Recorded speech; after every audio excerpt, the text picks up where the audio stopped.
तो आज उसी प्रश्न की तरफ चलेंगे।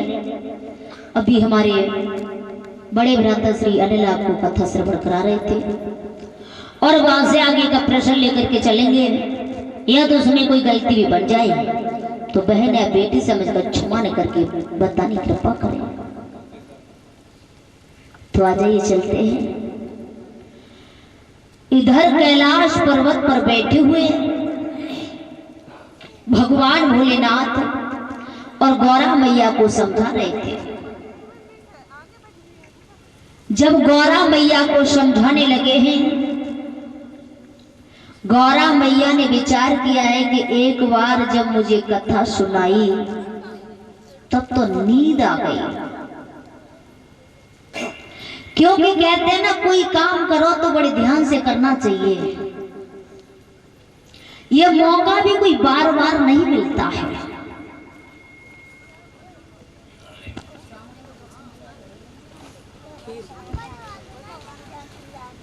यह मौका बार बार नहीं मिलता है। जैसे ही देखा तो एक बार भगवान भोलेनाथ ने कथा को श्रवण कराया, पार्वती को नींद आ गई। और जब पार्वती को नींद आई है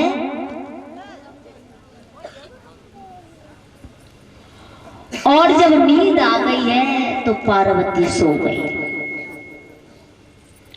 जब वो सो गई है तो आंखें खुली, उन्हें यही पता नहीं चला कथा कहाँ छोड़ी। इन्हें एक बार मौका निकाल दिया क्योंकि सो गई, नींद आ गई। दोबारा कथा सुनाने का समय आया तो पार्वती पैर दबाती जा रही, कथा को श्रवण करती जा रही है। ऊपर को देखा कि विमानों में बैठ करके देवता देवियों को साथ लेकर के जा रहे हैं। उनका मन फिर टिक गया। देख कर और बोली है कि स्वामी, ये सब विमान लेकर के जा रहे हैं, अपनी अपनी पत्नियों को लेकर के, ये सब कहां जा रहे हैं? भगवान भोलेनाथ बोले, पार्वती दुनिया सुधरी गई पर तुम आए सुधरी। एक बार मैंने मौका दिया कथा श्रवण कराने के लिए, सुनने के लिए, तब तुम सो गई और दोबारा सुनाने को तैयार हुआ तो तुम्हारा मन आकाश की तरफ चला गया। क्या तुम कथा सुनोगी? क्या सुनोगी? क्या अपने जीवन में उतारोगी? तो कहते हैं कितना भी कुछ कर लेना, जब तक तुम्हारा मन दिमाग कंट्रोल में नहीं तब तक कुछ नहीं कर सकती हो। इधर सूत जी महाराज शौनकाद ऋषियों को समझाने लगे हैं। जब समझाने लगे हैं और गंगा मैया की रमण रेती में बैठे हुए महात्मा सुखदेव जी उत्तरानंदन परीक्षित को समझा रहे थे। परीक्षित महाराज ने हाथ जोड़े हैं और जवाब दिया, दीनबंधु, भगवान कन्हैया ने कारागृह में अवतार तो लिया, गोकुल पहुंचे, उसके बाद क्या हुआ? सुखदेव जी महाराज ने बड़े प्यारे शब्दों में उत्तर दिया है कि हे राजन परीक्षित, श्याम सुंदर ने जब जन्म लिया है और जन्म लेने के बाद गोकुल नगरिया पहुंचे। गोकुल में जाकर के बड़ा हर्ष उल्लास के साथ में उनका जन्म मनाया गया। कंस जब चला गया है, बहन बहनोई कारागृह के बीच में बैठे हुए रुदन कर रहे हैं। मैया देव की सोच रही है, माँ की ममता कैसी होती है, माँ की ममता कैसी होती है। मैया देव की सोच रही है कि मेरा लाल न जाने कैसे रहता होगा, वहां कैसे रह रहा होगा। अगर मेरे बस की होती, इस जेल से बाहर होती, क्यों बेटे को वहां भेजती? क्यों ना अपने हाथों से पालन पोषण करती। माँ बहुत दुखी है कारागृह के बीच में, बहुत परेशान है मैया। क्योंकि भक्तों कहते हैं ना कि औलाद चाहे कहीं भी चली जाए और औलाद कितनी भी कठोर क्यों ना हो जाए, लेकिन कभी माँ कठोर नहीं होती है। माँ का दिल एक ऐसा होता है, औलाद ठोकर मार सकती है लेकिन माँ कभी ठोकर नहीं मार सकती है। जेल के बीच में दुखिया विलाप कर रही है, सोच रही है कि मेरा बेटा न जाने कैसा रहता होगा। फड़फड़ा रही है वो माँ। औलाद पैदा ना हो तब भी फड़फड़ाती है माँ, औलाद पैदा हो जाए तब भी फड़फड़ाती है माँ, और औलाद जवान हो जाए तब भी फड़फड़ाती है माँ, और औलाद की शादी करने के बाद भी फड़फड़ाती है माँ। माँ को तो रोना ही रोना है, लेकिन ये दुनिया वाले माँ का दर्द क्या समझे, क्या दर्द होता है माँ का। लेकिन भक्तों बात तो ये है, यही एक बेटी और यही एक बहू, यही एक माँ है, कोई नहीं समझता है। अब बात तो ये है, देवकी बड़ा विलाप कर रही है कारागृह के बीच में, और इधर यशोदा मैया बड़े धूमधाम से बड़े खुशी के साथ कन्हैया को पाल रही है। वो भी एक माँ है, वो भी एक माँ है। कहते ना कि जन्म देने से ही माँ नहीं बन जाती, जन्म देने से ही माँ नहीं बन जाती। माता बिनु ध्यान रखना, जननी तो दुनिया बन जाती है। जन्म तो पशु भी देते हैं, जन्म तो पक्षी भी देते हैं। जन्म देने से कोई माँ नहीं बन जाती, आंचल का दूध पिलाने से कहीं माँ नहीं बन जाती। माँ तो वो बताई है, माँ वो होती है जिसके अंदर मातृ भाव होता है, जिसके दिल में प्यार होता है, यश होता है, प्रेम होता है, वो माँ बताई है। कहने से पिता नहीं हो जाते, कहने से बाप नहीं हो जाते, जन्म देने से पिता नहीं हो जाते। जिनके अंदर पितृ भाव नहीं है तब तक वो पिता नहीं है,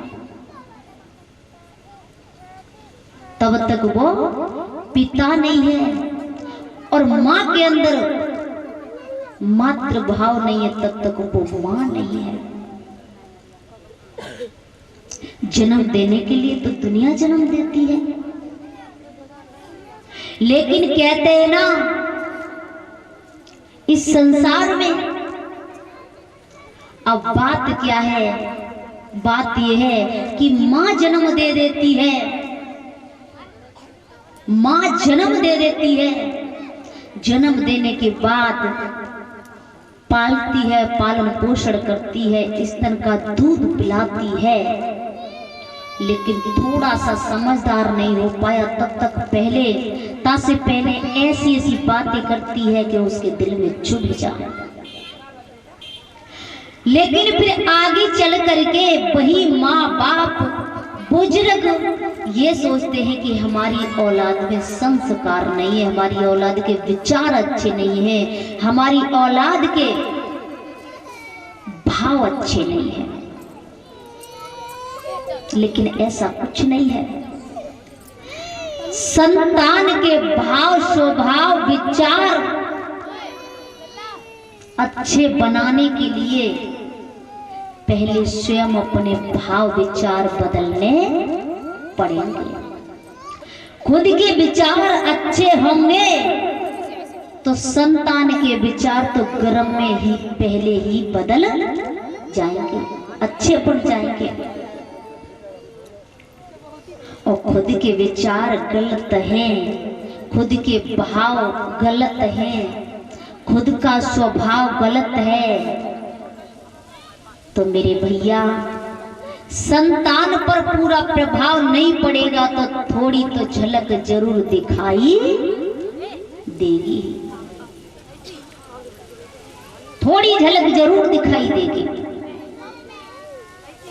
तो ऐसा नहीं करना चाहिए। माँ अगर बनती है तो माँ के अंदर प्यार होना चाहिए, पिता है तो पिता के अंदर प्रेम होना चाहिए, पितृभाव जगाना चाहिए। याद रखना भक्तों, कहते हैं कि नरक ऊपर है और स्वर्ग ऊपर है, ना ही नरक ऊपर है और ना ही स्वर्ग ऊपर है। समझ लेना कि इस दुनिया में, इस पृथ्वी पर, इस जमीन पर दो बातों का हमेशा ध्यान रखना, दो बातों का हमेशा ध्यान रखना कि जिस घर में अगर दो बातें काम आ गई तो उस घर में कभी लड़ाई नहीं हो सकती है। दो चीजों पर अगर ध्यान किया, दो चीजों का नियम किया तो कभी कलेश नहीं हो सकती है। नंबर 1 भोजन। जिस घर में भोजन बनता है तो एक ही रसोई होनी चाहिए,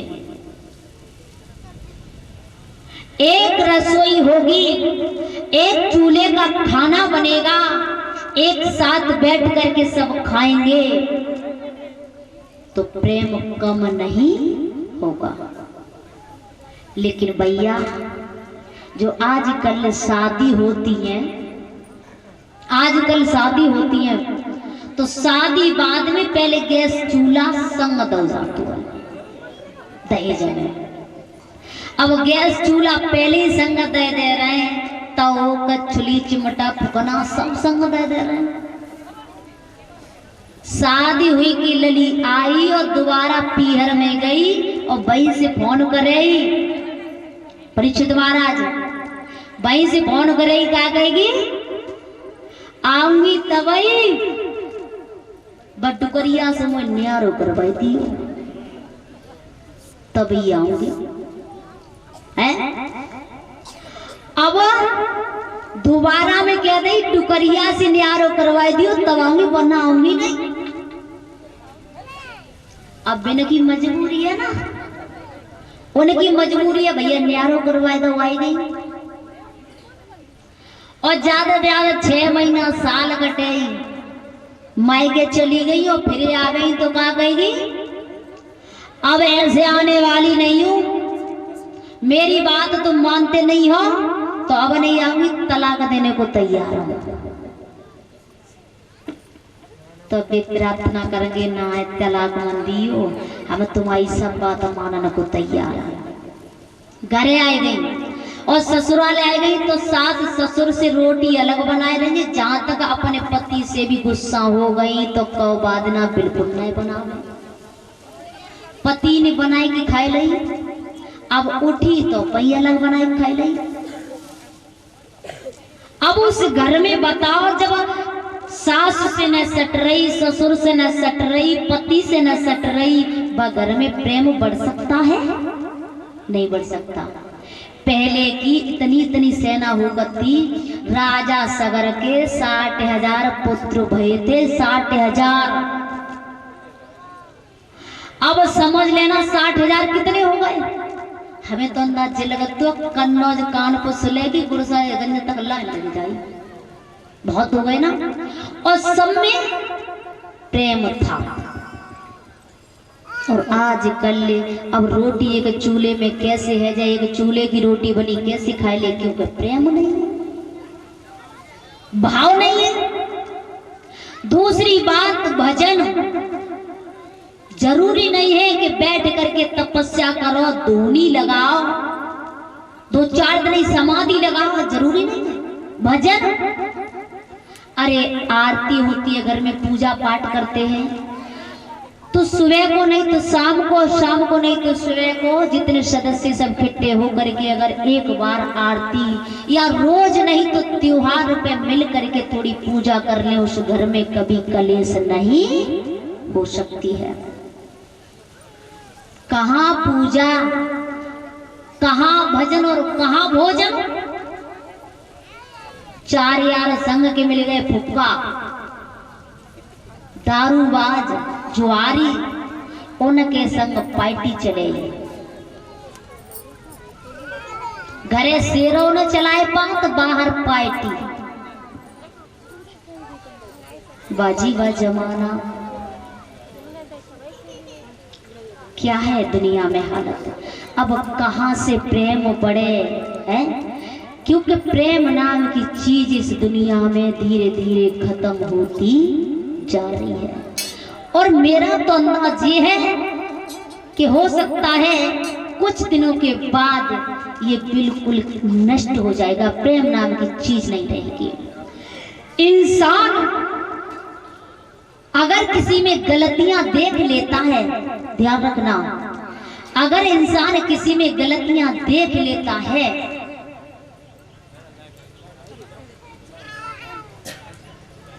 गलतियां देख लेता है तो गलतियों की रट रख लेता है। लेकिन हमेशा ध्यान रखना, एक गलतियां, गलत फहमियां इंसान को दूर करा देती हैं। अगर तुम्हें अपने को अपना पहचानना है तो गलतियां और गलत फहमियां भुलानी पड़ेगी। मालूम है, हमेशा अपने की पहचान तो तभी होती है कि अपने पर कभी गलत नजर मत डालो, गलत चीज मत देखो, गलत चीज मत निहारो। क्योंकि याद रखना,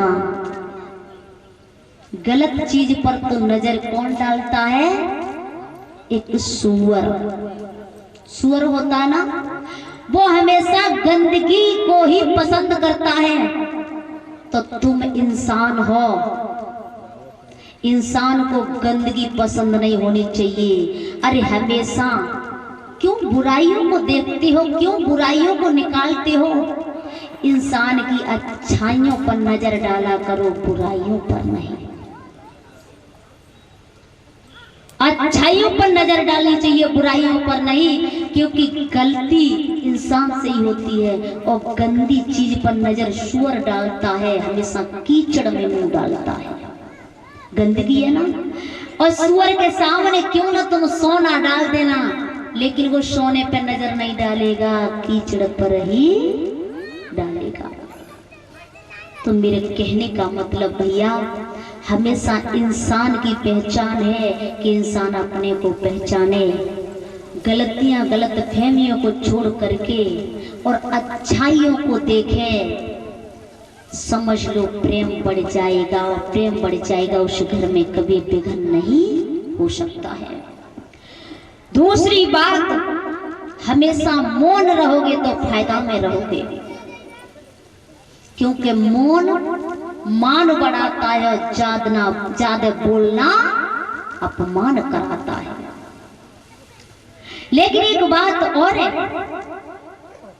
अगर आप मौन रहोगे, कायदा तो ये कहता है कि कोई बोल रहा है तो बोलने दीजिए, स्वयं खुद के लिए मौन रहना चाहिए। और जो मौन रह गया और जो मौन हुआ, दिल की भावना पहचान ली, शांति से है, तो समझ लो वो इंसान बन गया, वो समझदार है। तो मौन सम्मान बढ़ाता है। लेकिन एक चीज और है, अगर कोई बोलता जा रहा है, बोलता जा रहा है और तुम शांत रहे, तुमने कुछ नहीं कहा, तो सामने वाला पूरी सीमा ही, हद ही पार कर देता है। वो सोचता है कि इसके पास कोई जवाब ही नहीं है, इसने गलती की है, लेकिन वो ये नहीं समझ पाता है कि बोलने का मतलब क्या है और ना बोलने का मतलब क्या है। क्योंकि कहते हैं ना, 10 पैसे की बिंदी माथे पर लगाई जाती है और 10,000 की पायल पैरों में पहनी जाती है। क्यों पहनी जाती है पैरों में? क्योंकि वो ज्यादा शोर करती है और बिंदी शांत रहती है, इसलिए उसे माथे पर जगह दी जाती है।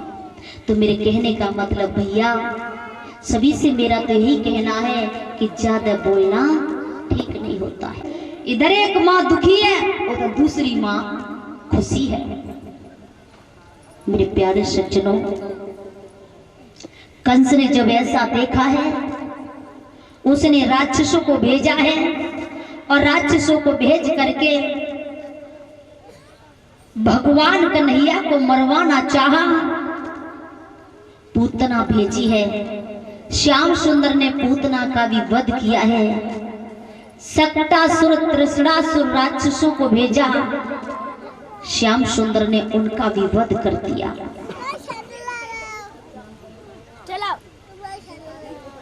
गर्गाचार्य जी पे नंद बाबा ने नामकरण कराए हैं, तो लाला का नाम रख दिया है जो देवकी का पुत्र था। जवाब दिया, जन्म जन्म से इन्होंने अपने कलर को चेंज किया है, कलर को, रूप को बदला है। इस जन्म में श्याम रंग है, सांवला रंग है, इसलिए इनका नाम श्याम होगा। और जो रोहिणी का पुत्र है, इनमें बल ज्यादा होगा, इसलिए इनका नाम बलराम होगा। दक्षिणा लेकर के चले गए। भगवान कन्हैया बलराम बड़े होते जा रहे हैं। श्याम सुंदर ने ऊखल को अटका करके यमला अर्जुन नाम के 2 वृक्ष थे,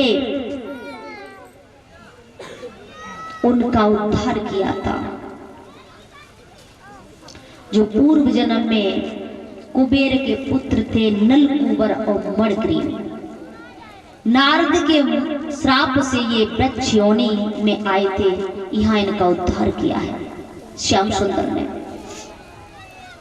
उसके बाद जब इतना अत्याचार देखा, नंद बाबा ने कहा, अरे वालो, मेरा कन्हैया बार बार बच जाता है, इसलिए गोकुल नगरिया को छोड़ करके वृंदावन चलते हैं। और जैसी वृंदावन में पहुंचे और वृंदावन में जाकर के श्याम सुंदर 5 वर्ष के हुए। 5 वर्ष के जैसे हुए तो बहुत सारी लीलाएं करने लगे। श्याम सुंदर एक दिन मैया सुधा से बोले हैं कि मैया, जादू से जब वृंदावन में आए हैं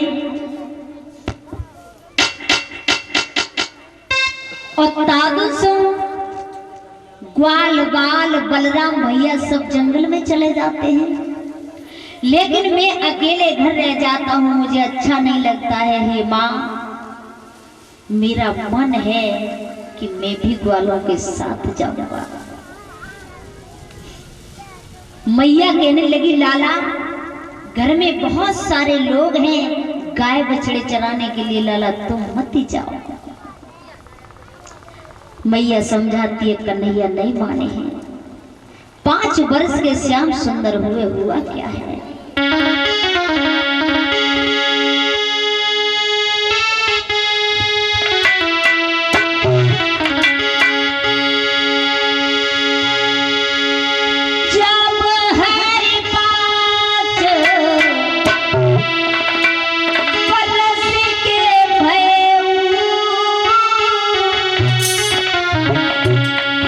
देखा, इधर 5 वर्ष के श्याम सुंदर हुए हैं और जैसे ही 5 वर्ष के हुए तो एक दिन बोले कि जब हरि 5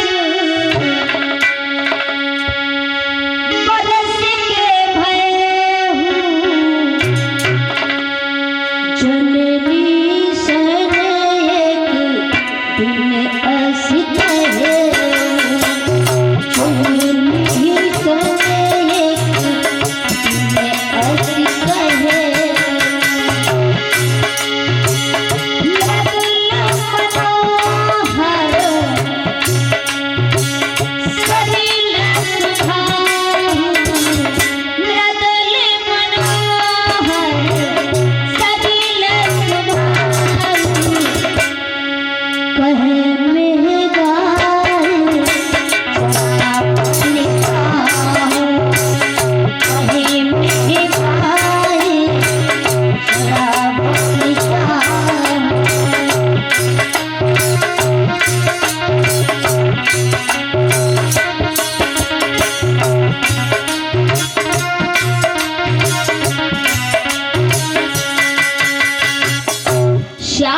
सुंदर 5 वर्ष के हुए और जैसे 5 वर्ष के हुए जिद ठान दी है कि मैया मैं भी गाय चराने को जाऊंगा। मैया कहने लगी मत जाओ लाला, और जिद ठानी है नहीं माने तो ग्वालों को पास में मैया ने बुलवायो और बुलवा करके एक बात कही, मेरे लाला की ज्यादा इच्छा है जंगल में जाने की, कन्हैया को ले जाओ और ऐसा करना कन्हैया को पीछे मत छोड़ना, इसे आगे चलाना, पीछे स्वयं चलना। बड़ा नटखट है, बड़ा बदमाश है मेरा कान्हा, ले जाइए। तो श्याम सुंदर को भेज दिया है आज ग्वाल वालों के साथ गाय चराने के लिए, और श्याम सुंदर चल दिए हैं। अरे गाय चरावन चले श्याम संग बलगाऊं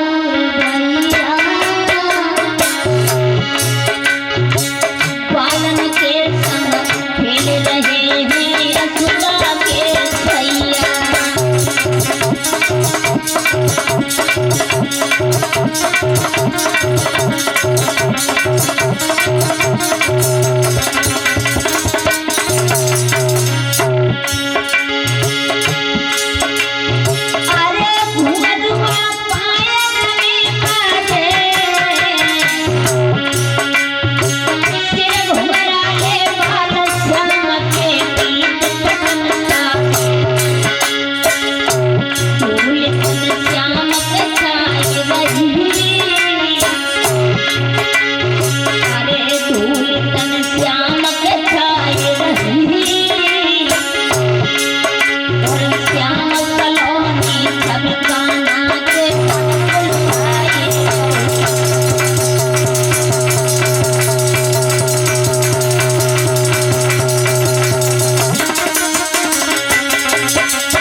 भगवान कन्हैया ग्वालों के साथ में रोजाना और गाय बछड़े लेकर के जब बलराम के साथ में जाते हैं रोजाना चराने के लिए, जब रोज जाने लगे हैं तो श्याम सुंदर ने यमुना के तट पर अधासुर नाम के राक्षस का वध किया है। करने के बाद बहुत सारे राक्षसों को मारा तो एक दिन ब्रह्मा जी ने देखा सच में ये कोई अवतारी है या वैसे ही बना फिरता है या वैसे ही पागल बनाता रहता है, चल करके देखता हूं। तो ब्रह्मा जी आए और ब्रह्मा जी ने देखा है जितने गाय बछड़े ग्वाल वाल जितने थे अपनी माया से, और जितने भगवान कन्हैया के गाय बछड़े थे वो सब ब्रह्मा जी अपनी सैया पर ले गए। ग्वाल वाल थे उनको भी ले गए।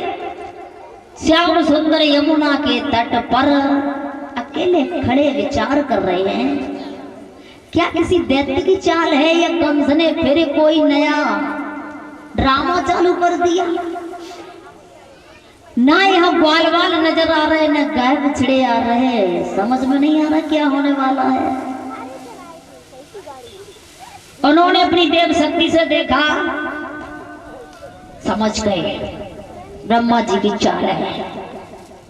उसी समय समझ गए हैं तो जितने गाय बछड़े थे जितने ग्वाल वाल थे उतने श्याम सुंदर बन गए, स्वयं बन गए। 1 साल तक बने रहे। एक दिन बलराम ने सोचा कि समझ में नहीं आता है, एक जैसा रंग, एक जैसा ढंग, एक जैसी चाल, सब कुछ एक ही जैसा है। कौन है ये, क्या है? श्याम सुंदर ने अपनी माया पर पर्दा डाल दिया, दिखा दिया एकदम। सबके हाथ में गदा, शंख, चक्र, सबके हाथ में से पर्दा डाल दिया। बलराम समझ गए कन्हैया की चाल है। उसके बाद 1 साल तक बने रहे। ब्रह्मा जी ने आकर देखा कि अब देखता हूं कन्हैया कैसे रहता होगा। जैसे ही आए हैं ब्रह्मा जी, और ब्रह्मा जी आए तो देखा है कि जितने ग्वाल बाल, गाय बछड़े जितने भी थे सब मेरी सैया पर सो रहे हैं, लेकिन यहाँ कहां से आ गए। उसी समय भगवान विष्णु ने, भगवान कन्हैया ने जैसा खुद का रूप वही रूप सबके अंदर दिखा दिया। ब्रह्मा जी समझ गए, दोनों हाथ जोड़े, क्षमा मांगी, माफ करना दीनबंधु। मैं तो ये समझता था आप कोई साधारण हो, लेकिन आज समझ गया कि आप साक्षात अवतारी हो। क्षमा मांगी भगवान कन्हैया ने कहा कि ब्रह्मा जी ऐसा अहंकार कभी मत करना, क्योंकि घमंड तो मैंने आज तक किसी का छोड़ा ही नहीं है। जिसके अंदर घमंड पैदा करता हूँ और घमंड नष्ट करता हूँ, तो घमंड के साथ साथ इंसान को भी चकनाचूर कर देता हूँ। इतना कहा है, कहने के बाद ब्रह्मा जी वहां से चले गए। और जाने के बाद, ब्रह्मा जी के जाने के बाद श्याम सुंदर ने धेनुकासुर राक्षस का वध किया है। वध करने के बाद श्याम सुंदर ने बहुत सारे राक्षसों का वध किया है। भोजराज कंस ने देखा, अब तो मुझे लगता है कि मेरा काल आने वाला है, क्योंकि मैंने इतने राक्षस भेजे लेकिन किसी ने आकर के यही नहीं बताया कन्हैया काला है, गोरा है, मोटा है, पतरा कैसा है। अब तो इधर श्याम सुंदर राक्षसों को मारते जाते हैं, कंस भेजता जाता है, बड़ा परेशान है, बड़ा व्याकुल है, क्या होने वाला है। कि जिस जिस निश्चर ने चली कृष्ण चंद्र से चाले, गया काल के गाल में वह पापी तत्काल। जिसने भी खुद को होशियार समझा, जिसने भी खुद को बलवान समझा, वो कन्हैया के भोजन बन करके चला गया। श्याम सुंदर का भोजन बन करके चला गया। अब तो राजा कंस भी होने लगा उदास, कृष्ण चंद्र की शक्ति का हुआ पूर्ण विश्वास। बाद में विश्वास हुआ है जब कन्हैया का सितारा चौचंद होने लगा और कंस का सितारा मंद होने लगा, तब विश्वास हुआ है। नारद ने बीड़ा उठाया, और नारद तो हमेशा जय सोचते रहते, कब कंस का पाप का घड़ा जल्दी भरे और कब इसका घड़ा फूटे, तभी ये मथुरा नगरिया शुद्ध हो पाया। आप सोच रहे होंगे कि नारद कैसे थे। नारद कोई ज्यादा बड़े बलवान नहीं थे। सोच रहे होंगे नारद न जाने कितने लंबे चौड़े होंगे, न जाने कितने मोटे पतरे होंगे। नारद की इतनी लंबा चुटिया आती, कछुनाओ, उनके पास कुछ नहीं था, केवल चुगली थी, चुगली करो करती। और आप समझ रहे होंगे नारद आज भी हैं, नारद आज भी हैं। परीक्षित महाराज, नारद है कि ना है? तुम्हारे गांव में कितने होंगे? माता बहन नारद देखे हैं तुम्हारे? अगर देखे हो तो मुंडी हिला दिया करो और न देखे हो तो हाथ से मना कर दिया करो। कुछ तो इशारा दे दिया करो। और आप इशारा नहीं देते, पीछे वाले भैया सब शांत बैठे रहते हैं। और इशारा नहीं देते हैं तो मुझे भी क्या एहसास होता है, मुझे लगता है मैं एक जिंदा बोल रही हूँ तो सब मरे नहीं, सो रहे हैं, ये लगता है। इसलिए बीच बीच में पूछे करें तो थोड़ा हाथ का इशारा तो कर ही दिया करो। अच्छा ये बताओ, पीछे वाले भैया बैठे सब, आपके गांव में कोई नारद है? हाथ से अगर ना हो तो हाथ से मना कर दो। नहीं है, ऐसा तो हो ही नहीं सकता है कि जिस गांव में नारद ना हो। पहले एक ही थे जो उन्हें चेन्नई पड़तू रात में ने कहा सोइले तो सोइले वरना चली रहे। और आज कल देखा जाए तो महाराज नारद गांव की बात मत करो कि एक आध हुए, अब तो गांव में 10-5 की तो छोड़ो, गली गली की छोड़ो, घर घर में नारद आए, घर घर में नारद आए। पति पत्नी में अगर ज्यादा प्रेम है, बनी है, सट रही है, तो जो छोटो वारो हो तो छोटो वारो काका पत्ता है, वहां से छोटे भाई से माता बहन काका पत्ता देवर देवर होता है। अगर भैया भाभी में बनी है, अच्छा प्रेम है, तो वो देवर कच्छु न कच्छु जाए कि तुरंत अपने मम्मी पापा से कहेगा, और मम्मी पापा से कहेगा, मम्मी पापा से ना तो भैया से कहेगा, भैया आज तो भाभी वहां ठाड़े है कि दूसरे से क्या कर रही।